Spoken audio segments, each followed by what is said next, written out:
Récemment, je vous ai parlé de plein de produits que j'adore utiliser et que j'utilise toujours pour vous aider à prendre les produits de demain qui changeront votre vie. Mais pendant mon périple, je suis tombé sur des produits que je pensais tout aussi incroyables mais que j'ai tellement regretté acheter. Parfois je voulais même en faire une vidéo mais j'ai trouvé ça tellement peu utile qu'au final j'en ai même pas fait du contenu. Alors je vais vous partager mon expérience pour que vous ne soyez pas aussi déçus que moi. Surtout en cette période de frénésie d'achat. Salut, c'est Léo de la chaîne TechMaker et aujourd'hui je vais vous parler de plein de produits que j'ai regretté acheter. Ce par contre je ne regrette pas, c'est être passé sur l'écosystème Roborock pour tout ce qui est entretien de ma maison, car j'utilise aujourd'hui 2 robots aspirateurs et un aspirateur à main qui viennent de chez eux qui sont regroupés sur leur application. Et c'est pourquoi ils sponsorisent la vidéo. En effet, j'utilise actuellement le Roborock S8 Ultra à mon rez-de-chaussée qui permet de nettoyer mon salon, ma chambre ainsi que ma cuisine. Et à l'étage, le Roborock Curevo qui s'occupe lui de son côté de mon bureau et de mon studio. L'avantage de tout avoir centralisé au même endroit est de pouvoir avoir accès aux cartes super facilement ou encore à créer des automatisations super intéressantes. Typiquement de passer tous les jours à 18 h après une journée bien remplie. Je peux gérer les tâches, gérer les exclusions de certains endroits ou encore lui dire de ne recharger que pendant les heures creuses, ce qui est super pratique. À côté de ça, si j'ai un besoin particulier, par exemple les escaliers, le Roborock Diet Pro me permet de m'occuper de toutes les autres tâches grâce à ce système 5 en 1. Pour avoir pu utiliser un bon nombre d'appareils de la marque au fil des années, comme entre autres le Roborock S7 Max Ultra, je trouve que cette automatisation est ultra complète et peut carrément être aussi mise en place dans un système de domotique comme Google Assistant, et donc avoir la classe en demandant à votre Google Home de lancer le nettoyage.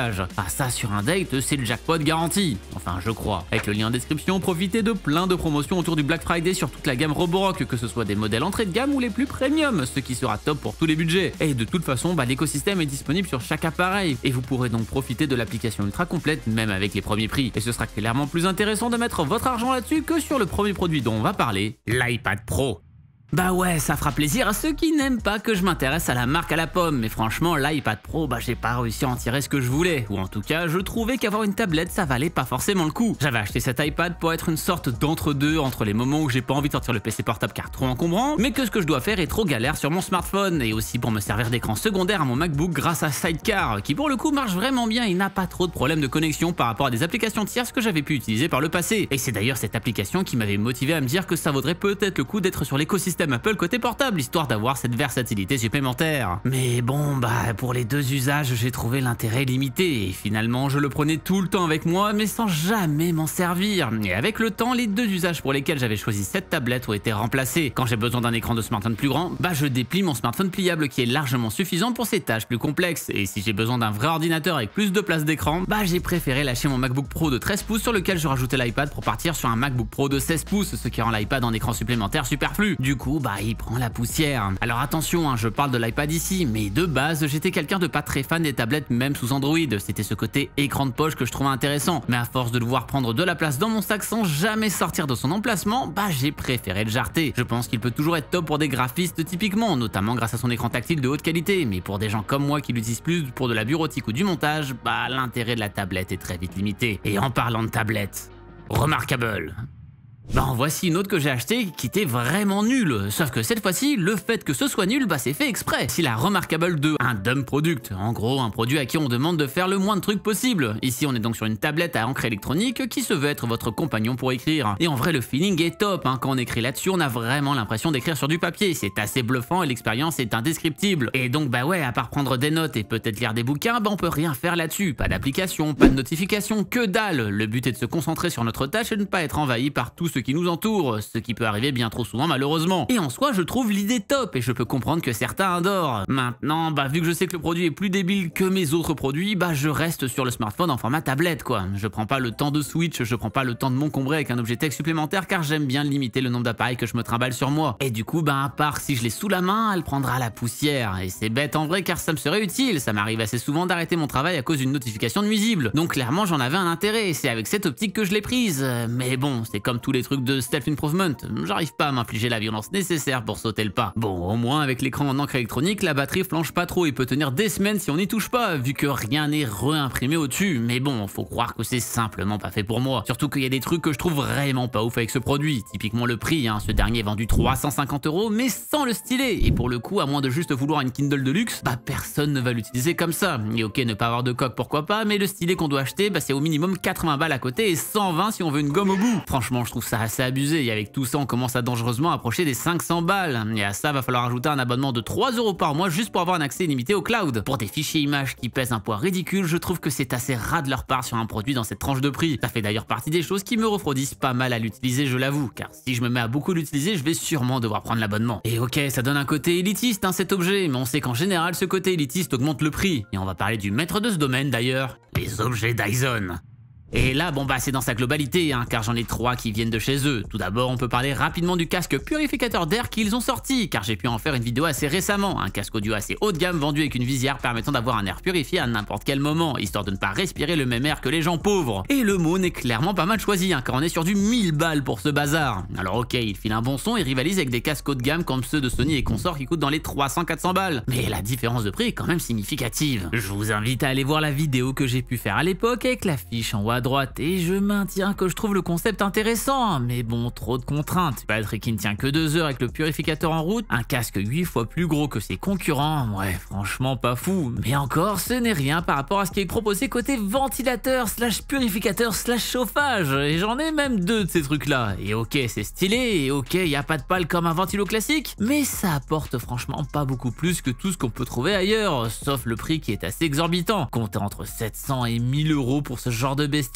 Alors il y en a avec un tout nouveau design, mais si on parle tech, des trucs à 50 balles font le même taf. Et donc ouais, parfois je dis qu'on paie quand même un peu le design, sur ces produits là c'est quand même majoritairement ça. Alors je vais faire un peu l'avocat du diable tout de même, les technos de purification d'air sont top, et il y a un côté domotique qu'on trouve pas partout, genre je peux demander à mon Google Home d'allumer ou éteindre le ventilo à ma guise. Mais bon, ça n'explique pas la différence de prix hallucinante, et puis je pourrais aussi bien acheter un ventilo à 10 balles chez Action et le mettre sur une prise connectée à 5 € et j'aurais la même chose d'une certaine façon. Et le troisième produit que j'ai pu tester et que j'ai toujours, c'est leur lampe Solar Cycle qui s'adapte à la lumière du jour, qui est elle aussi connectée, même si pas de contrôle à la voix malheureusement. Cette lampe permet donc d'avoir la meilleure température de couleur en fonction de l'heure, et c'est même une sorte de 2 en 1 avec la possibilité soit de la voir en mode lampadaire, soit de la diriger vers un point particulier. Donc top encore une fois, si ça coûtait pas entre 500 et 700 €. Ici aussi des trucs chez Xiaomi notamment coûtent 10 fois moins cher pour des technos similaires. Donc oui, ça reste de superbes objets design et qu'en vrai j'utilise encore, surtout la lampe qui se trouve à côté de mon lit, et je peux comprendre complètement l'envie d'avoir des objets de décoration du style. Après tout, à Maison du Monde, il y a des trucs qui coûtent une fortune alors que c'est juste 3 bouts de bois assemblés entre eux. Mais si je dois juger que le côté tech de tous ces objets, ça casse pas 3 pattes à un canard, et c'est ça que je juge le plus ici. On reste sur une chaîne tech après tout, mais s'il y a bien une tech qui me déçoit beaucoup ces derniers temps, c'est bien la prochaine. Le MetaQuest 3 et les Ray-Ban.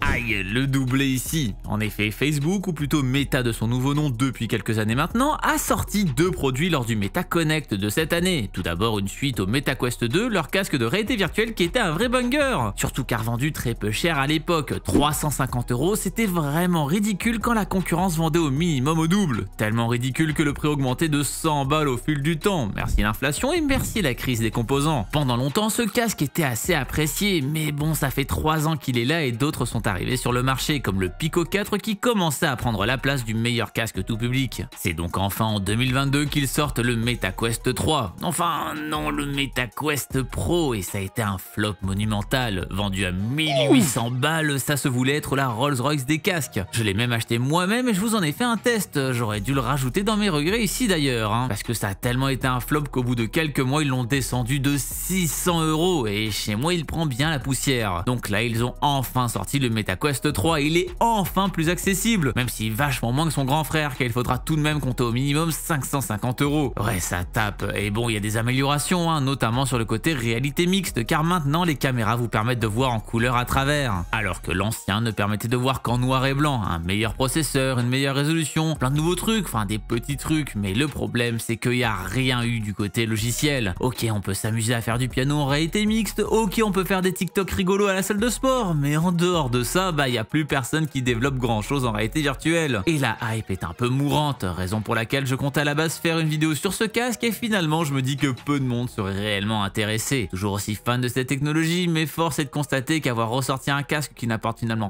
rien de game changer après 3 ans, ça sert pas à grand chose. C'est dommage de ne pas vraiment avoir accompagné ça de vraies sorties qui donnent envie d'y passer. Le Valve Index avait réussi ça avec Half-Life Alyx à l'époque, mais depuis on a un problème inhérent à énormément de technologies, des trucs trop fermés et qui se concentre beaucoup plus sur l'hardware que le software. Et ici, même souci que chez Remarkable, le casque est forcément accompagné d'autres achats. Il faut acheter le chargeur sans fil à 150 balles à côté pour avoir un truc pas trop pénible à utiliser, ne pas avoir à changer les piles des manettes toutes les 2 secondes. Et le pire, eh ben, il faut acheter la vraie sangle, parce que de base, le casque est fourni avec un élastique de slip, hein. Faut dire ce qui est juste insupportable à l'utilisation. Donc rajouter 100 à 150 balles pour la sangle Elite. Le pompon sur tout ça, bah la sangle que moi j'ai, celle avec batterie, elle est défectueuse, mais genre elles le sont toutes, et Meta vient de demander un rappel de ces sangles. Bon, d'un côté c'est top, hein, ça veut dire qu'ils ont vu qu'il y a un problème et font en sorte de le régler, même si c'est fou qu'il ait fallu attendre d'avoir produit autant de pièces pour se rendre compte du problème. Genre c'est comme si le lecteur de disque de la PS5 Slim marchait pas quand même, mais surtout le problème c'est que moi l'élastique de slip tout nul qui donne mal au crâne et qui vous marque le visage, bah je l'ai jeté. Donc actuellement j'ai un casque qui me sert de visionneuse car j'ai plus rien pour l'attacher à mon crâne. Je pourrais essayer avec du scotch, qui sait. Et le deuxième produit annoncé lors de cette même conférence a été les Meta Ray-Ban, qui n'est autre que le deuxième modèle de lunettes caméra de la marque en collaboration avec Ray-Ban justement, et qui a pour but de vous permettre de filmer ou de prendre des photos à n'importe quel moment. Évidemment beaucoup se disent que c'est l'objet préféré des tordus, mais il y a une LED qui s'allume quand on les utilise et il est impossible de la cacher car elle se trouve en plein milieu du capteur et surtout plus rien ne marche si elle est obstruée, c'est déjà ça. Les lunettes sont en vrai assez classe, font pas trop nerd contrairement aux horribles Snapchat spectacles. Là il y a un truc intéressant. Maintenant bah c'est Meta derrière quoi, et l'objet est ultra fermé en termes de logiciel. On ne peut rien régler sur la qualité photo et vidéo, et le pire dans tout ça, on ne peut faire des lives avec que sur Facebook et Instagram et avec une qualité en 720p pas folle. Encore une fois, pas le choix de choisir quoi que ce soit. Ces produits avec aucun contrôle de l'utilisateur me rendent dingo et cassent tout l'intérêt de ce genre de petits bijoux qui coûtent quand même à la base 300 balles au minimum. Les miennes sont à 410 pour vous dire. On a ici l'exemple même de pourquoi je déteste les écosystèmes fermés, car franchement si on pouvait live sur TikTok avec ça, bah là ce serait vraiment trop cool, mais non, on peut rien en faire car il faut absolument passer par les outils de Facebook. Vivement que quelqu'un route mes lunettes. Ouah, je pensais jamais avoir dire cette phrase. Évidemment, tout ce dont je parle ici va porter à débat, et c'est le but. Je ne vous ai parlé que des produits assez populaires, et s'ils sont populaires, c'est que des gens les apprécient. Mais de mon côté, bah je suis passé à côté justement. Et peut-être que ce sera aussi votre cas si vous vous intéressiez, ou pas d'ailleurs. Alors n'hésitez pas à défendre votre produit de cœur dans les commentaires de cette vidéo, qui sait peut-être que je changerai d'avis en vous lisant. Tant que vous me sortez pas un argumentaire que vous avez piqué à ChatGPT, ça ira. Mais si vous voulez savoir quels sont les produits que j'adore, bah j'en ai aussi fait une vidéo, alors cliquez au milieu de votre écran pour aller la voir, car là pour le coup, je sais qu'il pourrait changer votre vie future, et c'est certain qu'il y en a au moins un que vous n'avez pas chez vous, car si vous avez le dernier, je mange mon chapeau. Donc j'en ai pas, mais je le mangerai quand même. Et d'ici la prochaine fois qu'on se voit, eh bien n'arrêtez jamais d'apprendre. Salut!